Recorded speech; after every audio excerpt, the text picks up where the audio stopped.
The following is a bivariate analysis of factors that could potentially affect political involvement in Kuwait. The goal of this analysis is to determine whether education, the perceived influence of public opinion on government decisions, and the support for democracy have any bearing on political involvement in Kuwait. In crafting my dependent variable, I looked to the work of Lawrence Scaff. In his work, Two Concepts of Political Participation, he argued that modern political involvement goes beyond the classic Aristotelian model of direct participation in government. It also includes actions that occur outside of the government sphere. Therefore, we cannot understand political involvement solely in terms of direct interaction with government through acts like voting. Using Scaff's rationale, I expanded my interpretation of political involvement to include a variety of indicators.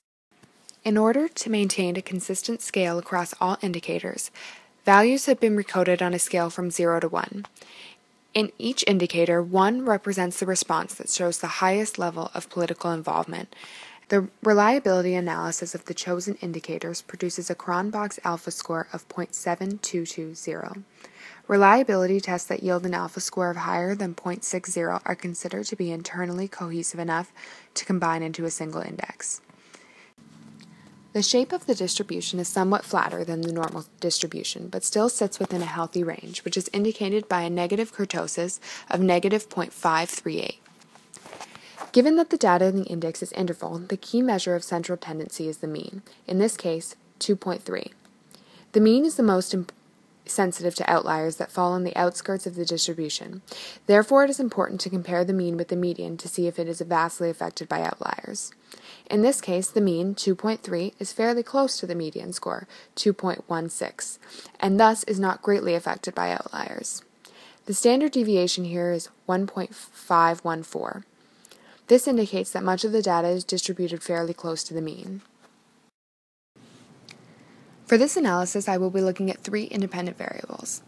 Education is the first, for which I hypothesize that higher levels of education will increase political involvement. The second is the perceived influence of public opinion on the actions of government. I hypothesize that the greater the respondents' belief in the influence of public opinion on government decisions, the higher their political involvement will be. Finally, the last independent variable is support for democracy. This variable was created using an index taken from the Arab Barometer dataset. For this, I hypothesize that greater belief in democracy will cause an increase in the level of political participation. The rationale for my independent variables comes largely from the relevant literature surrounding my topic. When the level of education was cross-tabulated with political involvement, a probability score, computed using chi-squared, of 0.00007 was produced. This means that the results are very unlikely due to chance. While the results are thus statistically significant, they produced a tau c value of 0.11761, which indicates a very weak relationship between political involvement and education in Kuwait. Moving to political involvement by support for democracy. Here, the p-value of 0.00069 indicates that the results of the crosstab cannot be attributed to sampling error. Despite statistical significance, the cross-tabulation produced a very weak tau c value of 0.09934, indicating very low association between y, political involvement, and x, the degree to which respondents believe public opinion to be significant to government. A tau b value of 0.21853 is produced when political involvement is cross-tabulated with support for democracy. This indicates a moderate level of association between the two variables.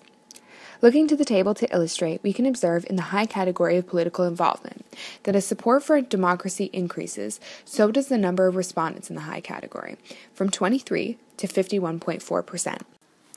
A Shefei test showed that those within the high category differed from the low and moderate groups.